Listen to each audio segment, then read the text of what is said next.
Hello and welcome to this educational platform of Ghatna Chakra Book video. Our aim is to deliver knowledge to you in a simple, clear and accessible manner.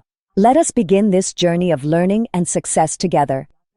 Hey everyone, today we're diving into a really big government decision, one that's going to have a huge impact on millions of farmers across India.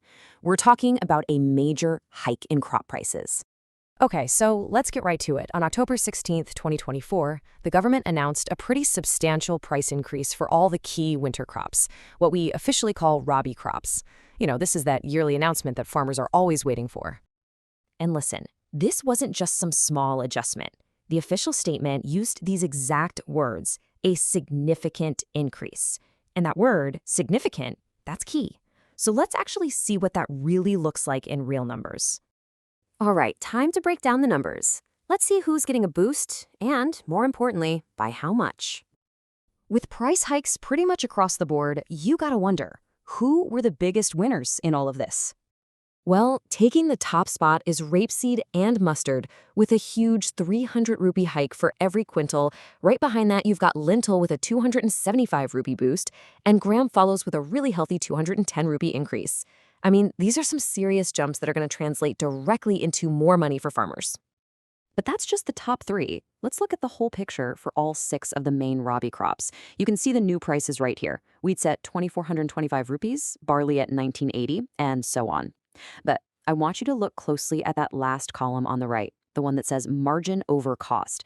Just park that thought, because we're going to come back to it. It's honestly the most important part of this whole story. So we keep throwing around this term, MSP. It's a term you hear all the time, right? Before we go any further, let's just take a quick second to break down what it actually means. Yeah, it's a really good question because this whole concept, it's the foundation of this entire policy. Think of it like a safety net. That's the easiest way to put it. The minimum support price, or MSP, is basically a promise from the government. They guarantee they'll buy a farmer's crop at this set price, no matter what the open market is doing. So if market prices crash, the government steps in. It's designed to protect farmers and make sure they have a stable baseline income. Okay, so now we know what MSP is. Remember that column I told you to keep an eye on? Let's go back to it. It's time to talk about the real game changer here, the margin over cost. And this is absolutely crucial. The MSP isn't just designed to help farmers break even. No way. The whole point of the policy is to guarantee a profit on top of whatever it costs to grow the crop in the first place. It's built to make farming profitable right from the get-go. And just look at this number for wheat, 105% guaranteed margin. Just let that sink in for a minute. That means for every 100 rupees a farmer spends on growing wheat, they are guaranteed to make that 100 back, plus another 105 rupees in profit. They're more than doubling their investment. That's incredible. And it's not just a one-off thing for wheat. Remember rapeseed and mustard, the crop with the biggest price hike? It now has a 98% guaranteed margin. Again, that's nearly doubling the cost of production. It's a pretty clear signal about what the government wants farmers to grow. Now, of course, the profitability isn't the same for every crop. You can see the range here, all the way from that amazing 105% for wheat down to a still very good 50% for safflower. So while every crop is getting support, it's clear there's a bigger incentive for some over others.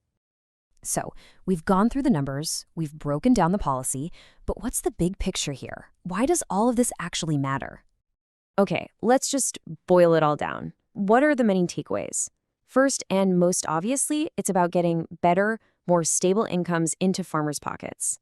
Second, it's that safety net, that shield against wild market swings. And third, by making crops like wheat and mustard so profitable, it's a powerful way to encourage their cultivation, which can shape the entire agricultural map of the country. And that brings us to one last thought. This policy tackles the economics head-on, covering costs, guaranteeing profits. But that makes you wonder, right? With this financial safety net getting stronger, what's the next big challenge for Indian agriculture to solve?